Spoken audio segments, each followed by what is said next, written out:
Hey, Luke, is networking important? That's a wonderful question. We're going to answer that right now.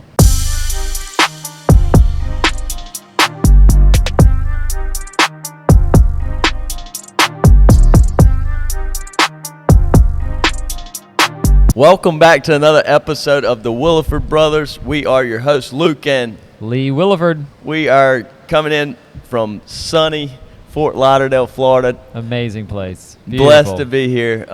On the 15th floor. On the 15th floor. We're just very excited and grateful. What is networking? So we're down here because there was a networking event, a laundromat conference put on by the laundromat millionaire, Dave Menz. And we brought together a lot of different people from all over the country.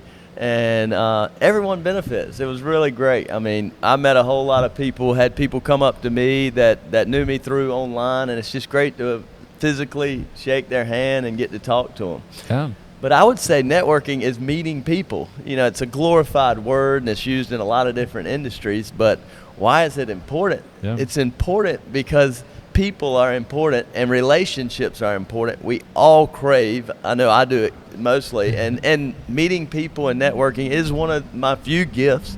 And you're good at it. And so I'm able to meet a lot of people, and because of that, we have podcast episodes like we've had. This is the 5th one today, and wow, we've had some amazing people do it, and everyone benefits. Yes. The world may look like it's built on high rises, but there's people in every single one of those. You know, here we are on the 15th floor of the W Hotel in Fort Lauderdale, and within these walls are a lot of people. And we have been blessed enough to, over the last few days, make friends with those people. And each of those people brings in a gift, an asset into our life. They're there to teach us more about ourselves, to learn about their experiences, and there is some way in which we can serve them, and maybe even they can serve us in a humble way, you know. And that's why developing a relationship based network is just so important. There's a lot of stuff that we can do networking online, but when you're able to do it in person, Absolutely. like we've been able to over the last few days, there's nothing like it. You know, standing face to face, getting to know people, their backgrounds, you know, what makes them excited, what gets them up in the morning, what drives them, how they define success, what they are working towards. Those are exciting times. And so as you develop those relationships, you get to understand that, number one, you're not alone in this world. Number two, there's probably somebody who has gone through exactly what you're going through now, which we try to shed light on in the laundromat industry because we've experienced a lot. But then there's others who are behind us, who have come before us, and we can gain a lot and add that to our tool bag and lean on those people. You don't want to leverage. Leverage is a good word in some circumstances, but you don't want to leverage your network. You just want to lean on people and allow them to build you up, and you build them up, and before you know it, you're making progress, you're achieving things, you're hopefully becoming successful at whatever it is you're driving towards. And a good network allows you to do that, I think, just more efficiently and with a whole lot more fun. Absolutely. I think the danger of isolation, we have to fight that. Whether you're the person who's not successful yet, or you're the person who's extremely successful, isolation is what kills and leaves us empty inside. And networking is important because people are important and relationships are important. Definitely. And I always think of insulate yourself, don't isolate yourself. That's just something I've tried to live by. And it's great to know your boundaries, know what's comfortable for you, know it in ways in which you need to be made uncomfortable. Absolutely. So that you can be stretched outside of your comfort zone, because you do learn a lot there. And but don't isolate yourself. Like you said, don't reject people because maybe you don't feel good about yourself. Maybe they're not in the same industry as you. Maybe socioeconomic, color of your skin, race, nationality, whatever it is. Man, we've made friends with so many people from so many different backgrounds, and they all speak into our life. I mean, the Lord just is so gracious in allowing us to know people and to gain knowledge over and over and over again. and we just add that into all that we do. Yeah, I think we can take a picture and make a judgment about someone, and one of my mentors is Bill Bowen, my uncle. Oh, yes. And I love that guy. But he told me one time, he said, look, don't watch the picture, watch the video of someone's life. Watch the whole thing. So online we can take a picture and come up with a judgment. But when we truly network and we go and we meet another person and you face to face and the cameras are off and it's not online for the world to see, and you can have a real conversation like the one-on-ones we've been able to have with dozens and dozens. We've been talking for 3 days, it feels like. And it's easy to create a narrative in your head, an opinion, a bias, just based on a picture, like you said, and then expose yourself to the video. Watch more, learn more. I mean, a picture is one moment in time, and a video is a bunch of pictures strung together, and so it provides you with more perspective. Absolutely. Yes, and so it allows you to enrich your own life, enrich the lives of others, and I've definitely experienced that personally in the last few days. Coming into the conference that we're able to participate in. Yeah. You could be watching this and say, well, the Williford brothers, they're just at the beach, but you're taking this one picture and not the whole video. Watch my social media. I'm in laundromats. I'm digging trenches. And I'd much rather be at home with my family, because I love them. But man, to have the ability to get out every now and then, especially now, it's been a while since we've done a laundry conference and have been able to one-on-one network with friends in the industry.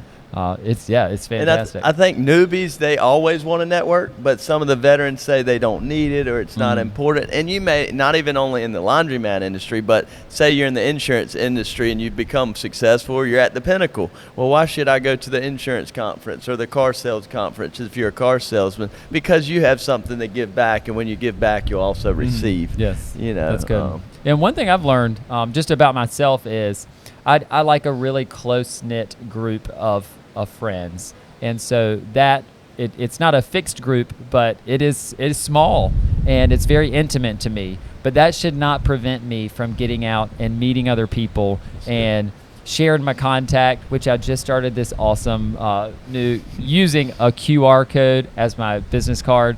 It is it seems so novel right now, but it's absolutely amazing. I definitely recommend it. Just sharing your contact information so that when questions arise and you say, oh man, I remember when I met so-and-so and we were talking about this, let me reach out to them and see what they're doing, how life's going, and maybe they can teach me something. Absolutely. And people would say, well, why would you want to do that? Because it's the right thing to do, and it's never the wrong thing to do, the right thing to do. And exposing yourself to other people, given that, and Lee is the QR code man.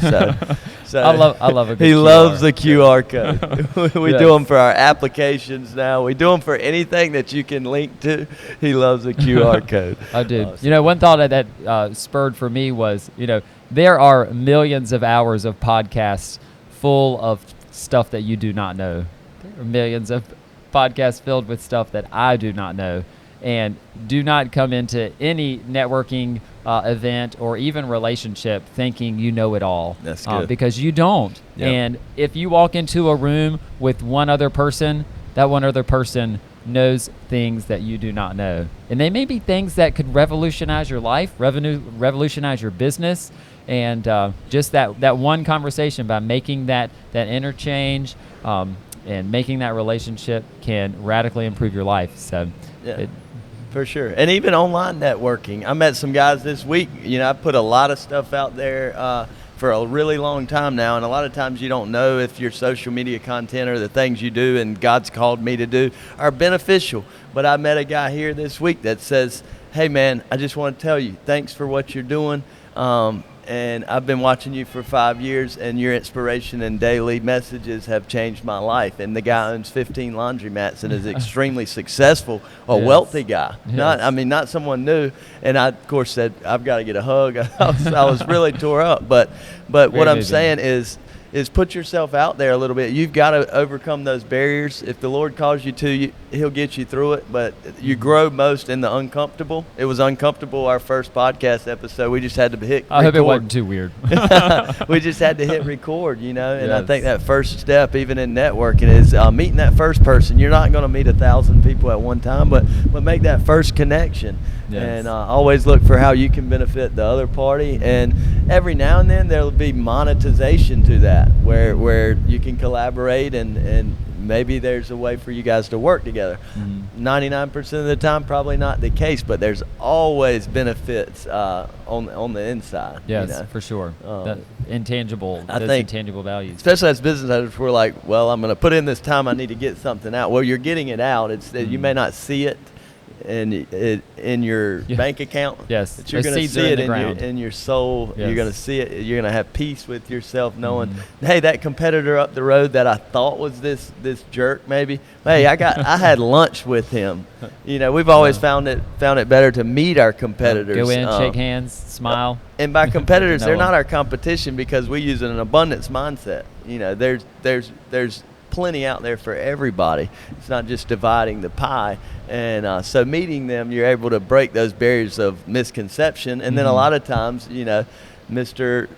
So-and-so will call us when they're ready to get out of their business, but that's not why we made that networking, that introduction. Or he may call me and say, I need a change machine, or how do you fix this, or do you have a service tech who could come by? I mean, we've done a little bit of everything. Do you do installations? Why would I install a machine up the road from one of my stores?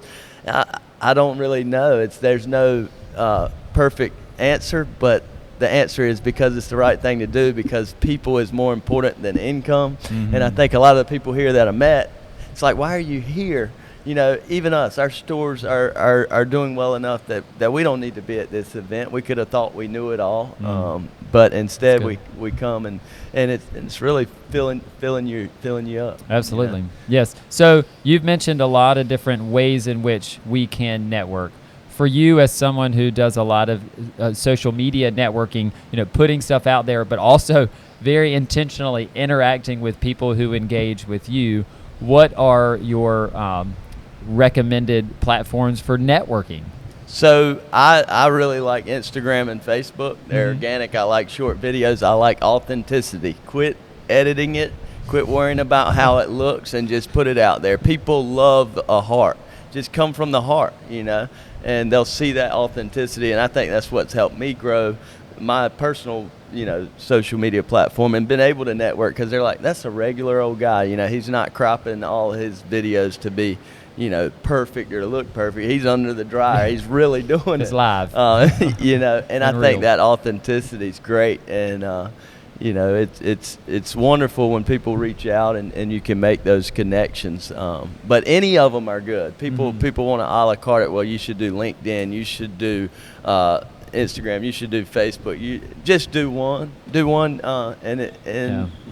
just start. You can do them all, but take the first step. Have that first conversation with a stranger, who's in the same industry as you. Start to network. Reach out to other people, whether even other people in other industries. I've learned from a lot of people not in the laundromat industry because there's not that many laundry owners, but I can learn from a guy who owns a Subway. Business is business. It's all about serving people. That's right. That's good. That's a good point. Yeah, don't get caught up in just your industry and, okay, we have to do things that are industry specific. Yeah, there's so much out there that a lot of people do that are bigger and better than we could ever imagine, even within our industries. But a lot of those good things translate into our own lives, how we do this show, how we create and spread the Williford Brothers, how we grow our laundromats. And I think that's a great benefit of networking, not just inside your industry or your own tight community, but other industries across the nation, across the world even. Yeah, I think fear is a driver of not networking and living in the shadows. Is God calls us to live in the light, and He calls us to have conversations, and I think don't let fear keep you from networking. It may hold you back from opportunities to have great relationships and actually business opportunities as well. Yes. Oh, definitely. I can't can't count on, I don't think, 10 fingers the stores that we've acquired just because you've made a contact with somebody who's in our industry and you introduce yourself to them, and eventually they call and say, hey, we're thinking about getting out of the business. Yeah. And we happen to be the first people that they call. Yeah. So what are some of the dangers? I mean, all networking can be good, but I'm sure some of it can be bad. Or what are boundaries maybe you've set up or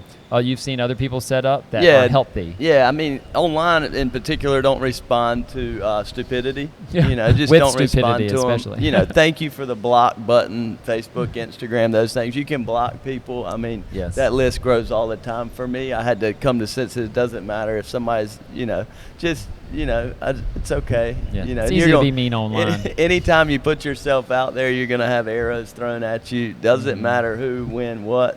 If you want to please everybody, do nothing, say nothing, be nothing, and everybody will love you.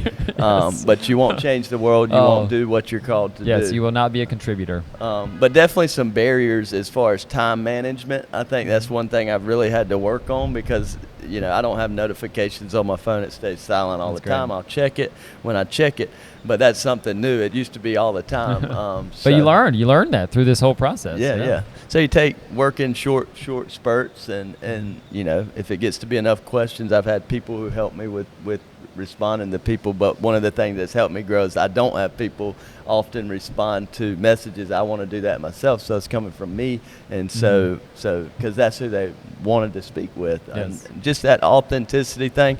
But have some parameters on it, and don't just do online. Go to, if it's the Chamber of Commerce in your town, if it's the the Bible study group, if it's the whatever, go meet people present. In real life. That's right. Yeah, Shake be hands, present. Give hugs. Yeah, we're for hugging sure. people. Yeah, one of the things for real, I'd have a call in 15 minutes, and I'd be with someone, and instead of thinking about them, I was thinking about what I'm going to say on the call, or I was living ahead. But be present, you just said. I mean, it's just important. When you come to these networking events, you're one-on-one with somebody there. I mean, you're all here, and you're in the conversation, and conversations on forums or groups can get, you say something and you go, and then you come back 3 hours later, and your wife spilled the coffee, and you're coming at it. But once you get to know someone, but I would say, do something. Barriers to put in place is time management. Don't completely do that. And, I'll even say there's a lot of danger out there with some of these apps for networking, especially social media. I mean, we can speak into that real quick, but I'm not a fan of, like, dating apps and stuff like that's out there. I think. Well, that's because they're so fake. They're not genuine. It's the opposite of good networking. And what you're looking for is not really what you're looking for. Exactly. Yeah, there's people on there who want to find a relationship with one person and only talk to one person, and that doesn't happen on there. And there's tracking devices and stuff like that. I don't put on that stuff where Snapchat or those things can track you. Yeah. And there's so many tools out there that are not good, but we need to stay focused on the benefits. But do have those parameters in place, whatever that looks like for you. For me, I try to have it where I don't spend more than 4 hours on my phone per day. It used to be like 6 or 7, and that's unbelievable. When you think about it. But if you guys go look and audit yourself, you're probably doing the same thing, and then it'll show you where you're using your time. So I think time management is extremely important in networking as well, because you can't give someone. That's the reason I started charging for coaching, because I was getting so many clients reaching out, and it was not more to monetize my time. It was more to make sure the people that I'm working at are authentic and genuine and serious. I had to create some sort of barrier filter there. Yep. Which is hell. I love working with people. Been able to save people hundreds of thousands of dollars just through some coaching calls or going down to see them, and those type of things. That led to other relationships. And this person Pat introduces me to Greg introduces me to Bill, and then you become friends. These guys are like all my network. I mean, it's literally, that's the network. I mean, and then when something's happening in Ohio or Georgia or whatever, I've got these people that I can call, or if I'm in town, and it really reduces the size of the U.S. and even the world. We just had a guy on from Jamaica, so I just think it's really cool where one little conversation can go. I mean, one of the biggest I can think of is meeting Lucas, who Yeah. created our payment system, is now one of our best friends, who now Yes. lives in Uruguay. Yeah. And is living his dream, living over there with his wife and family. He was here. And I mean, I stopped at a Subway, met somebody. If I wouldn't have gave her my card, and I could show you my card, and it just says, hey, you know, and this is part of networking. Yes. Sometimes they just happen by chance. By you know. chance. Yeah. But willing to, hey, you look like you're a really good worker. This was at a Subway. If you're ever looking for a career, a long-term career, give me a call. I'm the Wash House Laundromats, and the card says that. I said, are any of your friends or family? And that's what led to so many domino effects. And I think that's in so many areas of life, there's domino effects. We had a guy on earlier kind of give his testimony who's an immigrant from Jamaica, and it was the domino effects of what his grandma taught him when he was living with no shoes on the streets in Jamaica, and now he's a millionaire, very successful young man, a wealthy 26-year-old living in Miami, running a 65 car salesman, and they're doing, you can't make this. I always say you can't make this stuff up, but if you're watching this, network is important. Do something. Get out there and meet some people locally as well as in your industry online. And it's a skill. I mean, if you're not good at it, it's a skill that you can improve. Sure, there's some underlying personality stuff that you may not run a social networking company if you're quiet and reserved, introverted, but that doesn't mean that you can't make meaningful and lasting one-on-one relationships with people that, again, can pour into you and you can pour into them, and you can utilize them for their skills and their location, their knowledge. So don't let that be an excuse. You've got to think about the excuses that run through your head when you're thinking about getting to know new people. Run through them in your head and then just eliminate them. Say, okay, that's just a barrier for me to get to know somebody. So let me just knock that wall down and just go do it. Yeah. Make because the call. It's so beneficial. Send the email, send the LinkedIn message, send the Facebook message to me or Lee or Instagram or to whoever in your industry. It is. Just take that first step and go to that conference. Be bold, dress sharp, meet people. Shake hands, look people in the eye, and have no preconceived notions. Yep. If you're a salesman, that's okay. You're a salesman, but don't do it for the sale. The sale will be a byproduct of you making some good relationships. We hope this helps you answer why networking is important, why the Williford Brothers would come to a conference here in Florida where we're around a lot of guys who are looking to get into the industry. Why would we share those nuggets and those experiences on this podcast? Because people are important. We want to help you guys. We want to help you avoid catastrophes, provide for your wives, improve the lives of your children and your children's children and then your children's children. Yes, generational. And so on. But as always, thank you. We're going to go enjoy a little bit of this weather before our flight. We got a couple hours. So thank you guys for joining us. Like, follow, subscribe, the Williford Brothers, and we will see you on the next episode. Yeah, thanks so much for joining us.